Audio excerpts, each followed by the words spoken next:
everybody, it's Yanni from Bluebell Peak Designs. Welcome back to my channel. Now usually you're used to me doing studio vlogs. I have done a few little tea and chats with you before as well, but not quite in this style. So I've got my tea, I'm ready to chat, and I've also got my lovely husband Joel joining me today. This is the point where I say hello? Yes. I was going to leave you hanging so you look like you were just crazy. You have to do your own voiceovers. What, so I'm all alone? Thanks, Joel. Joel is very kindly behind me on the computer at the moment doing some CAD work and drawing a beautiful griffin. Joel's a really good fine artist as well, and actually a few of our designs he has done himself, done for the business. I think he enjoyed it. Do you enjoy doing the designs? Love it. Never no regret making such big designs. Wow, gotta go big or go home, right? The bigger the better. So he's joining me today, and I thought what we could do is chat about Christmas markets. Obviously the last video I did for you guys, I did a big chat about whether market stalls are worth it in light of current events, COVID. And there's been a few developments since I've done that video, so I thought it would be nice to have a chat with you about it, bring my husband in as well, seeing as he's behind me, just chat about Christmas market goodness, whilst I'm drawing a deer in the style of a wisp, because he's going to be friends with my other wisp deer that I drew for Inktober. So... what's going on for Christmas, Yanni? oh my goodness. So we normally at Christmas time we got loads of markets. Like maybe too many or not enough. What do you reckon? I do like money, so not enough. Not enough. So this Christmas we were meant to do a big market in Gloucester. Keys, and that's an 11-a-day event, and it's a really big one. And we were also doing Cardiff Christmas market, and throughout the season we had little ones interspersed. Now here is the issue, is we're getting close to the main selling point of the season, and we've had quite a few cancel on us, which is terrible, really. And we haven't... looking for new ones. We have been looking for new ones. So I think I kind of mentioned it in my last vlog, but I have been looking for more online markets to do, give that a go. I've never done one, so it'll be interesting to do.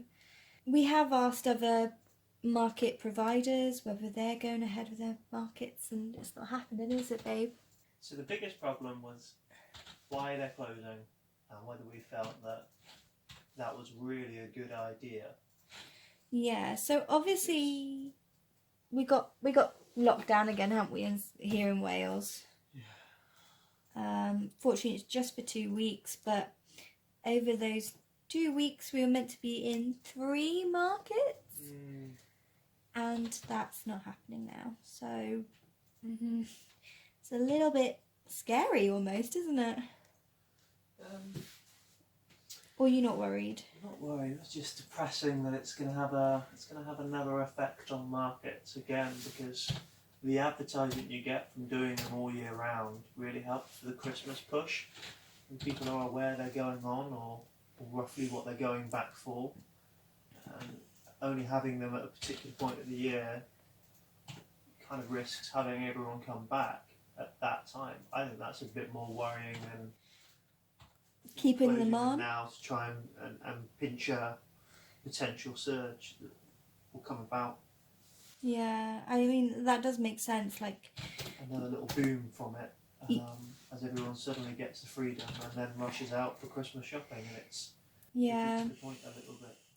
It kind of reminds me when they closed all the like supermarkets and stuff, not the supermarkets, like all the big shops. The toilet rush. And there was the toilet roll rush. It would be the Christmas present rush. Yeah, Christmas present rush instead. So instead of people just kind of spreading it out and slowly plodding up to markets as and when, it'll be too many people in one place. Christmas markets are mad. They're always so busy. Yeah. But at least if you're well prepared for them and you know they're going to happen, there's enough that can be put in place outside rather than letting people order inside, or worst case scenario, not having them at all and then losing out on so many fledgling companies. Yeah, I mean, that's the other thing, is a lot of businesses that do markets, there are obviously old hands, and we've been this is our third Christmas, so not new, but still pretty fresh-faced. Yeah, I mean, we've done very well to get to the point we got to in a short time. Yeah. And probably more than a bit lucky, but, you know, having so much come through that worked out so well. But if even a 3 or 4 year old business still crash from a bad Christmas. Yeah, I mean, especially for us, because we sell lamps, most of our sales. It's hard to sell them in the day. Yeah. So winter we do really well because suddenly we can put our lamps on and people can actually see them. Whereas most of the year you're kind of explaining that, oh, this is a lamp, it does light up. Beautiful. You can show how much it lights up as well, because sometimes you want to show how bright it is. It's a corner lamp. It's not really bright. But you do get a very impressive tone and colour and shading to it that make it look very different than when it's just stood there in the day. Yeah, that's true. And you end up buying effectively 2 or 3 pieces of art, depending on the amount of light that's around them. It is one of those things. We are quite, I mean, we have one event organiser which is in the centre of Cardiff, and bless her, she's worked her butt off, hasn't she, to make sure it all goes on. Yeah, and that's with craft folk, and I love doing their markets. It's always in wooden cabins, so you always feel a bit more comfortable than if you were in a gazebo tent, which is what normally happens. Without sides. Oh my god. The amount of markets we've gone to, and there's a gazebo and they've predicted a storm, but it's gone ahead anyway. With no sides. With no sides. You're like, really? Oh, yeah. It's that scenario though where you think they haven't been doing it for very long and you find out that this is like their 20th year. And you're like, why are you putting... Surely somebody said this before. I don't know if it's because they have to give back the money if they cancel it. I honestly think that is what it is. Yeah. Is that if they cancel it, they have to give back some of the money to storeholders. Whereas if they just say, oh, it's still going on, then you not attending is up to you. A few particular people spring to mind when you think of that. Oh, what about bad mark? Yeah.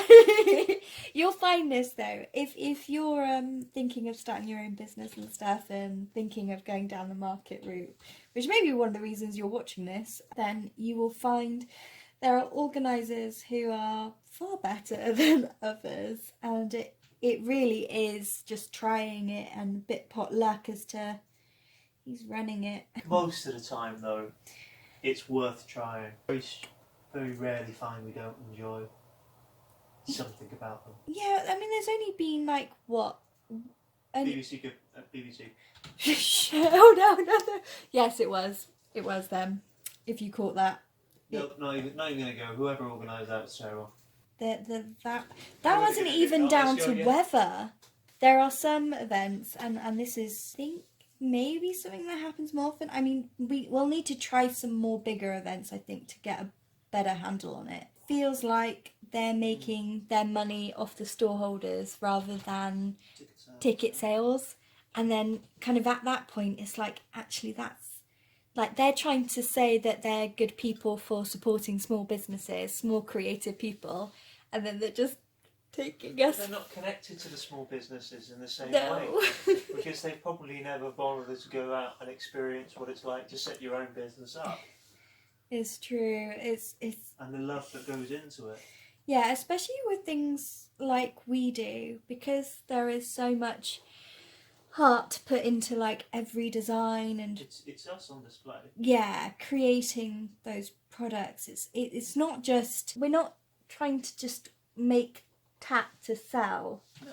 We're trying to create something special. And most of the artisans and creatives in those craft markets, they're usually of the same kind of mindset as us, I think. I can't think of any other creators that haven't been fantastic. Yeah. And you just feel so bad when they get their crap day. It makes such a good spirit around people in the markets that they tend to be the one thing that keep together bad organisation are the people you meet. Yeah. And Friends in them. And it's good because, yeah, you do make friends from it, because there's not many of us who do markets, really, especially people in our kind of age bracket, would you say, Joel? Oh, no, I don't know. I think with our things, though, it's a different kettle of fish, isn't it? Because they're the larger items that we kind of have to do the markets. I think, yeah, I do. I also think that we feel like a bit more comfortable in the presence of other people. I don't know if maybe I'm generalising, but it's quite hard to feel comfortable selling your own things rather than having your things sell themselves. Yeah, and that seems so daunting that the moment you can avoid it, Yeah. it seems preferable, but it misses out on a marketing stream of people that won't be computer savvy. Yeah. Which is why they crashed all the Christmas markets. No! We're quite salty about it, aren't we? No. You're upset? A little bit. Oh, Plus baby. the market, it's a great market. It just seems madness to force people to shop indoors in places for Christmas events that they don't want to. And all it's going to do is just make Amazon even bigger. Yeah. Yeah, it's true. You don't buy presents because you know exactly what you want to get somebody. I mean, I'll probably 1 in 5 presents or people even, you'll know what you're going to get them. The rest of them, maybe that's a bit crude, like 1 in 4 or 3 then, you know what you're going to get them. Yeah. But the rest of the time, you want us to do the hard work for you and show you amazing things no one else has seen. And then you want to go, oh, they'll love that. They'll never have this because they'll never have found that on the TV and Amazon. So therefore, if I buy this for them, they'll love it. That's what Christmas markets offer. That's why they're so big then. They do. Getting rid of them is doing people in. And people will still look for the markets. And the vulnerable people especially love the Christmas markets. They're still going to go, except now they're all going to be crammed into one place instead of 7. Yeah. It's not a great situation, really. All getting cancelled. I think It does seem a bit short-sighted. I think it's also partly because of the extra work that the organisers have to do, though. I do appreciate that. Like, they obviously have to put a lot more in place to keep everybody safe, which is perfectly understandable. I mean, we put stuff in place, haven't we, to keep everyone safe. Like, my dad built a plexiglass screen for us. It does work really well. I'm really chuffed with it. He's done a really good job on that. I don't know why I'm surprised. She didn't mean that when. Dad, if you ever watch I this, thought you were going to be really good. She said, it's going to be amazing. Dad, if you're watching this, I'm sorry. I am genuinely grateful for that. It's really good. No, well, yeah, you get Slags it. the BBC off. Grasses me up to my dad. Right, Joe, you're off. You're off. Everyone again. Well, I just thought it would be nice to bring you. Oh, I've got a cat. Do you want to come say hello to people? Wait, you're drawing a deer? I am drawing a deer, but I've got cats. Is it that badly drawn, is it? If you see the flowers moving, that's because my cat is like lying next to me for strokes and cuddles. You might have seen him a few times on the vlog. His name's Aslan. He's a ginger kitty. Got him from the rescue as a kitten when I was at uni. I wasn't meant to get a cat. It was meant to be summer holidays. He was a good adoption, wasn't he? It's going to take forever, Yanni. It's never going to get done. Like, you always do this. So Joel, Mel's Griffiths is just massive. we don't actively have competitions with designs. Every time it's always like we're doing, with some designs, it's like we're doing a little competition of like who can put in the most detail in the design. And Joel's done. I've set the bar high here. Joel's set the bar real high. So Joel's designed a griffin. It's on my Instagram actually. You can see the sketch of Melvis Griffin. Just on the red kites that we have around us. Mm-hmm. A gorgeous looking bird. It just happens to be incredibly difficult to try and capture using the tones that we have off the medium wood and fabric, as it's a lot of white feathers and a lot of red, then blacks, then browns, and quite like ambrosius. So circling back round to Christmas markets. Oh yeah. We've completely gotten off topic. Yeah, we did. Like, awfully. At the start of the year, we'd completely stripped back our markets anyway, because obviously had a baby girl in March. You were there, right? Yes, it was interesting times. And so we'd already decided to strip back the amount we were going to do anyway, because there's only so much you can do with one small child, let alone two. So we'd already stripped back the amount of stores we were doing anyway for Christmas. Mm-hmm. So it's all a bit scary with even more getting taken away and cancelled. It's you know, the ones we'd stripped back, we were like, oh, it's okay, we'll just contact them and see if they're doing it, and they're not. I mean, it would have been great to have done Blenheim again. We didn't want to go the distance. But we would have if we had to, which would have been the case this year. Back to Blenheim, it is beautiful there. Yeah. It does get busy, and it would make sense that people not going to Gloucester would have gone to Blenheim. Yeah. And now I don't know where anyone in the Midlands are going to go for Christmas markets now. The NEC closed as well. Yeah. You know, of all the big names that there were, I mean, what's everyone going to do? Go to London? I guess they just won't go to markets, but it's really sad, isn't it? Because it's going to be a big knock.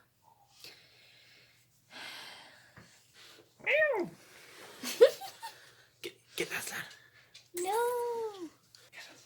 We are getting joined by animals. Oh no, I got a tail. Minute, let's scooch you over this way.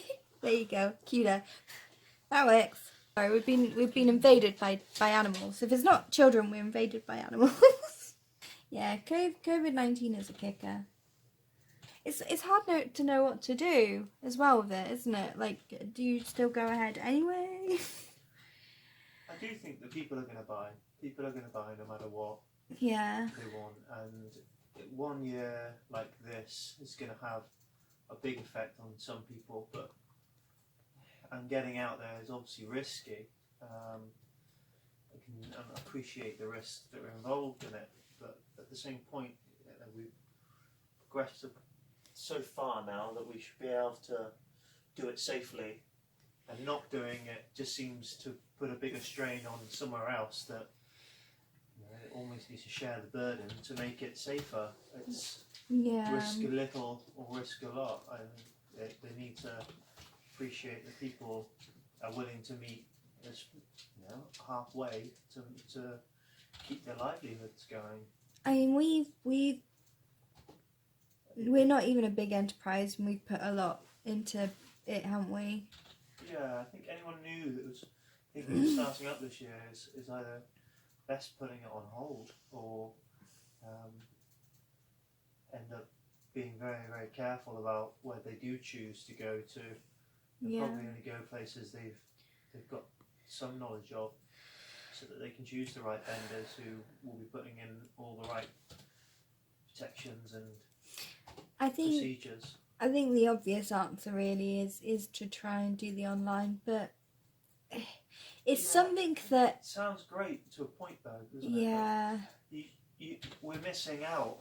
Online seems like a simple answer to those people of a certain generation, but there are so many people who do the big Christmas shops that look for the presents that are going to get missed out in that way, and they're all going to be the ones that are normally the most vulnerable. Yeah. And we're only then putting the vulnerable people at risk for the sake of, online shops, well, You know, the younger people can use that. Well, they will use it anyway. But getting rid of the markets Yeah. is not helping people. I You'll mean- force them into mainstream shops where everyone will be picking things up. I mean, I had a message from Julie today. So Julie is another creator who makes beautiful brass, well, jewellery and pins and all sorts, doesn't she? Like, but very much like us. It's all very much based around countryside things, so lots of acorns. And she was like, do we know what's happening with Cardiff? Because are they cancelling? And so I was having a chat with her about it.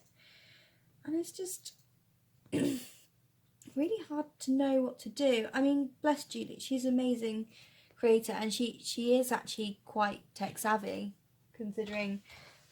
That's true. We're forgetting the people the creators who aren't Yeah, but tech savvy or can't afford a good website. there are plenty, especially the old guard, I would call them, on the markets. They are struggling this year because that is their main. They've built a reputation around markets, and that's how we've built ourselves. We've done built a lot of markets, and really good. I mean, the markets serve us very well at Christmas. They're a great seller. I mean, we haven't run online for Christmas yet because last year we weren't functioning. We had a website that wasn't worth even mentioning, and we didn't. Well, no, our website last year was pretty dire. A few images, but yeah. you know, it was always something we were going to focus on this year, and we did at the beginning of the year, thanks to lockdown. But that doesn't mean that was where we want to stay. Yeah, I mean, I do. It has a lot of merits, the online thing, but it is very much. It is a learning curve. I mean, I suppose in a way so is markets, but markets I think is a quicker learning curve, wouldn't you say? I think. Or is it just because of how we are? It's easier to sell your stuff in person than it is to sell it by the tools of online presentation. That is true. You know, to be able to pass something to somebody and then physically pick it up and see what it is, rather than you try and take an image of that and give it a description. Yeah. You know, and that even then you've got a couple of risks with it. Having to be able to produce something that's the same each time, so that you can put it on the website and say, this is what I'm selling, and that person buy that thing, and that's the thing you've got to make. I mean, even we struggle with this. Even we struggle with this because, like, we have a machine that is supply of fabrics for us. It cuts. Yeah, it cuts the fabric. Supply of different types of woods. Yeah. But we get different, coloured woods, which, you know, do we then say, like, I mean, we have put disclaimers in all of ours, haven't we, though, that the colour of wood may vary. Yeah, I mean, and only to an extent, but that's the descriptions part, isn't it? I think it's easy to think to forget that if you were setting it up.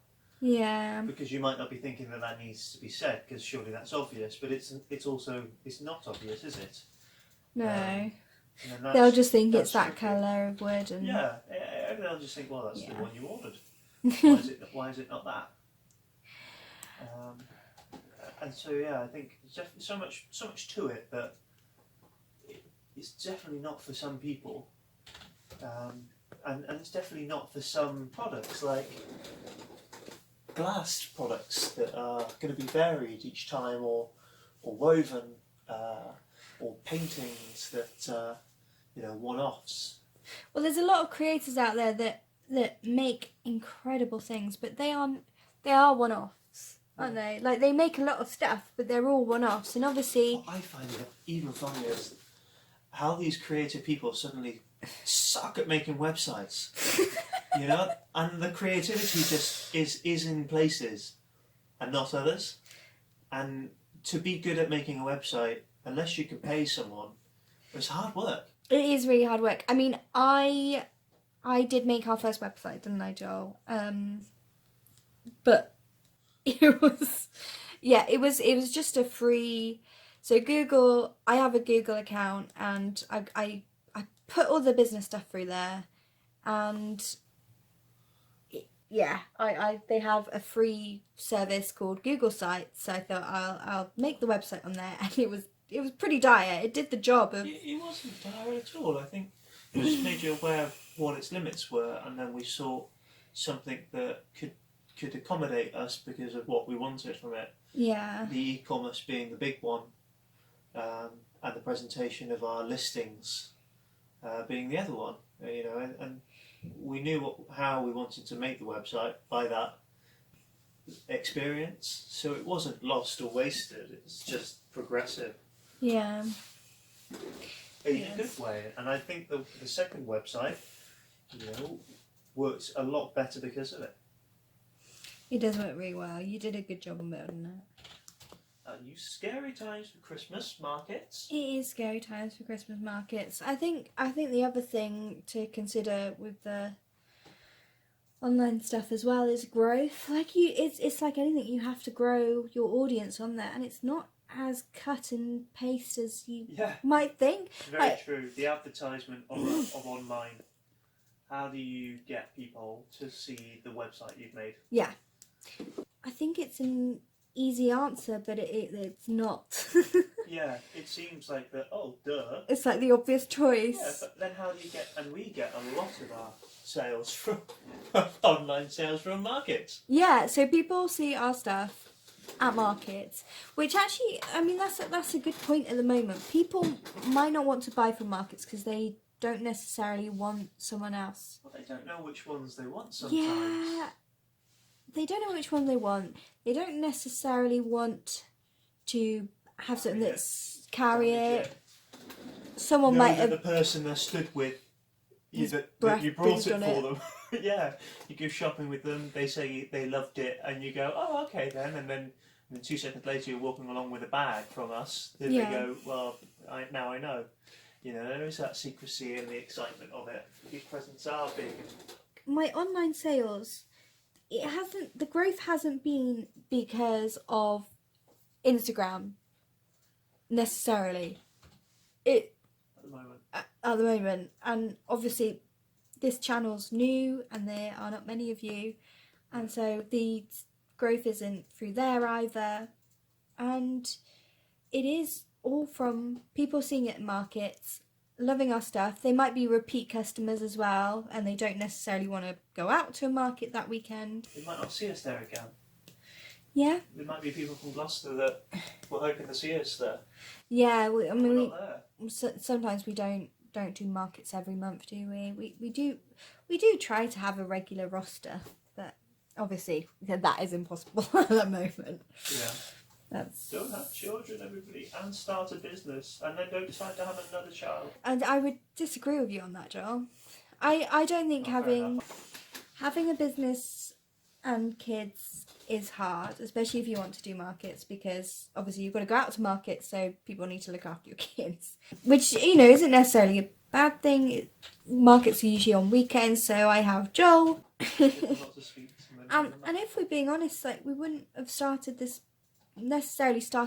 I would have started a business, but I wouldn't have started this business, I don't think, without having Eula, having our first. She was definitely a key incentive to not go back into it. With Eula, we were in the nursery when the lamp idea came up. We couldn't find what we wanted. They were just all plastic animals. I think maybe that's down to our wants.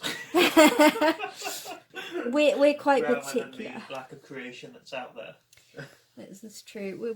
We're quite particular in the things that we want. We have a particular style, I would say. We're very picky as we drink tea with our pinky there.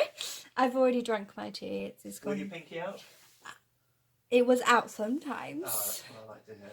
I would say, like, maybe not do it quite as I've done it. It is a big gamble starting your own business. How you do it, and that's what will sell. Everyone's experiences and points of their lives is going to be different from what ours was at the time. Because I didn't have the job security, it was like, sod it, 2 feet in, jump, and it will happen. And it was a big gamble, but it paid off. It does when if you just care enough, you can make it work. Yeah. The biggest thing I felt was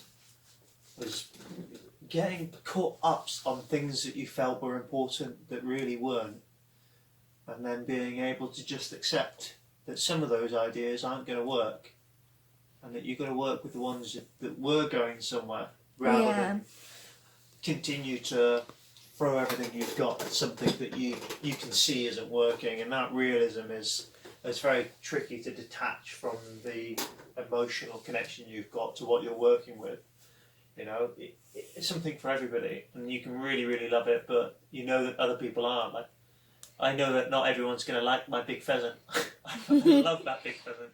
I only did him for me. Yeah, the business, there are projects that are definitely like a personal one rather than a more business one. I mean, it'll always be better if you want to do it than if you force yourself to do something. Yeah.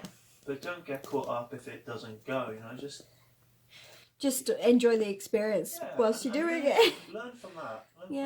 I mean, there's a few designs that I've done. I did Swan Queen, didn't I? And I loved that design. I really enjoyed doing it.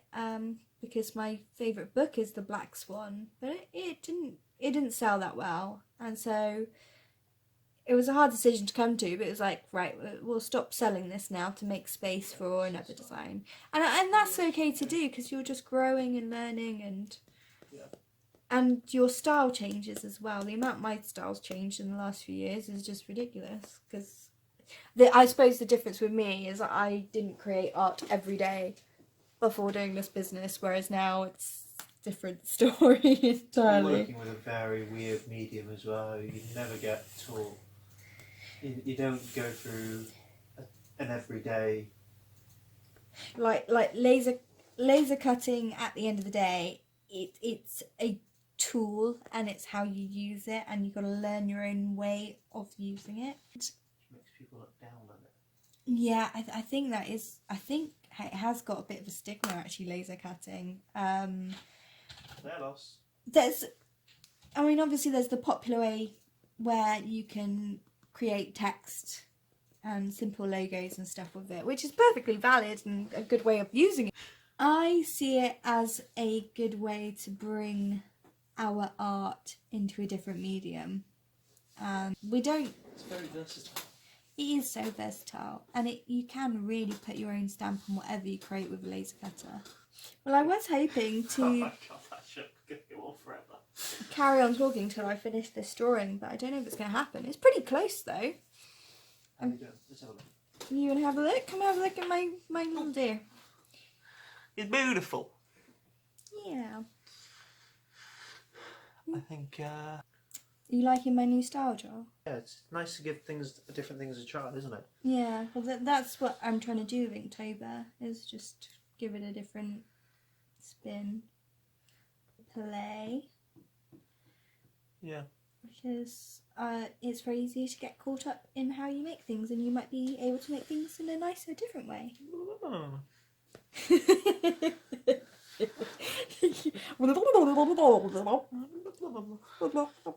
Somebody's been playing Animal Crossing. Someone's been watching Draggers. Someone's getting edited out. Oh no, it's not. This is staying in. Oh god. We need to meet some of these Christmas decks out of these. That's what I was thinking. That's why I wanted a little friend to go with the other one. Do we get to make cheesy jokes about them? What do you mean? Like, oh dear? Mm-hmm. Oh no, I've done it on the wrong bloody layer, Joe. I think what you mean is oh dear, Yanni. Oh dearie. Oh fudge! Oh dearie fudgicle. Oh no, what am I doing? Why are you on that layer? Why do I have so many layers? Right, let's merge You're telling me you drew it on the wrong layer again. I'm always drawing it on the wrong layer. I'm still getting used to this digital art malarkey. Malarkey. It is malarkey. Yeah, I think what's happened here is the lack of tea is less to. We need more tea. This is meant to be tea and chat time, and we need more tea. And biscuits. And I'm not just saying this because I'm trying to drag out this video so I can finish this whole drawing. Whilst my husband's away, I thought I'd chat with you about this stuff.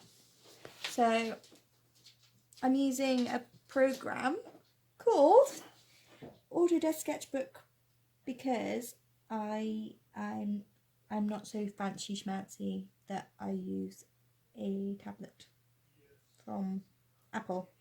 I use a tablet from Samsung because I like all my things chatting to each other, and I also liked the fact that Samsung comes with this pen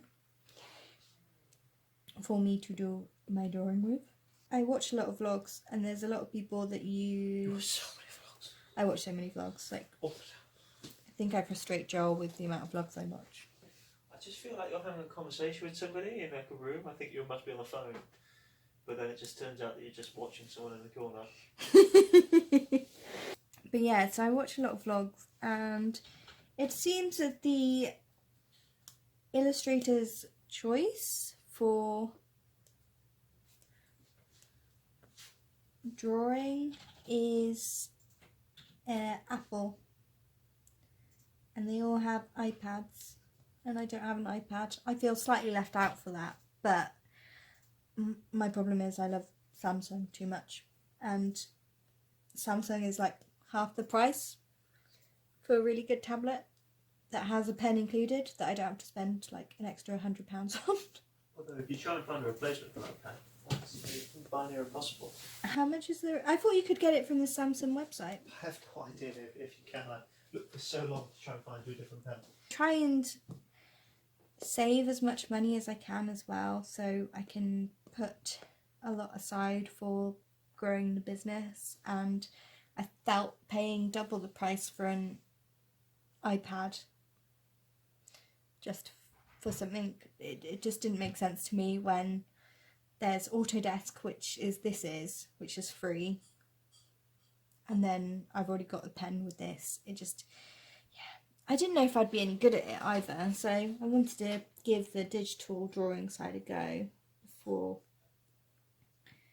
I committed to anything, because really what I'd love is like a Wacom one day, I think, to go with the computer, and I think that would be the way that I do it. I'll just skip the iPadness and just go straight to a Wacom tablet and do it that way. Get it ready for my tea. You get the dog mug. I get a duck mug. Yes, Thank you. sorry. I thought you Duck said mug. doggy mug then. Because you quackers. Human quackers. In the best way though, right? Yeah, that's weird. Right guys, I think we're coming to an end to our conversation. You think we're coming to an end to our conversation? Was it conversation or was it basic rambling? It was basic rambling. A little bit of moaning, attempts at being helpful, majority of it just rambling. I don't think people mind rambling though. That's basically what I do in most of my vlogs. Sorry, I've broken the spell. Oh, it's very Damn low, it. isn't it?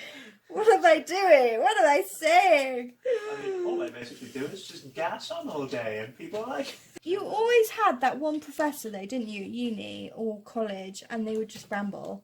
Complete and utter random stuff. But actually sometimes that would make the most interesting lectures, so it must work to some degree. Must work.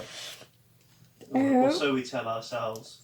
I tell myself that before I go to sleep as I'm rocking back and forth. Why won't people listen to me? It must work. They're talking nonsense. I was going to talk to you about something completely different today, but I'm quite glad I had Joel on with me. What are we going to talk about? Maybe that's an inkling for what's coming next. Well, I was thinking about how Inktober has helped me with my anxiety. Well, I think that's probably best saved for the end of Inktober then, isn't it? Yeah?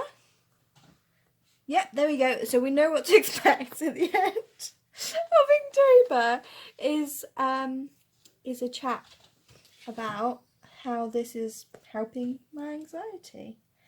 I think I'm going to do a little speedaway now, so you have pleasure of seeing me finish this drawing that you've been watching this entirety for the video, because there's nothing more like frustrating than seeing someone start something and not finish it. Yes, that would be irritating, wouldn't it? Which is how annoying would that be? Which is like the story of my life. It will be on your gravestone. I think I'm going to do a little speed. I don't think it will be that long because I'm actually really near the end now. So it will just be adding some little details here and making the background look more sparkly and magical. So anyway, speed away and you can see me finish the details and then I'll say goodbye to you.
Hey guys, thank you so much for staying to the end. If you've stayed here for our tea and chat, we finished the beautiful deer wisp thing.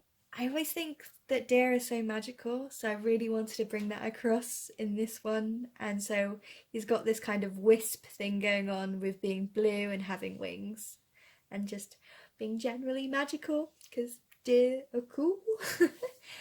But it's been nice doing a drawing with you and having a chat with my husband and chatting to you. It was lovely. So I hope you enjoyed our little banter and random chatting and waffling in general.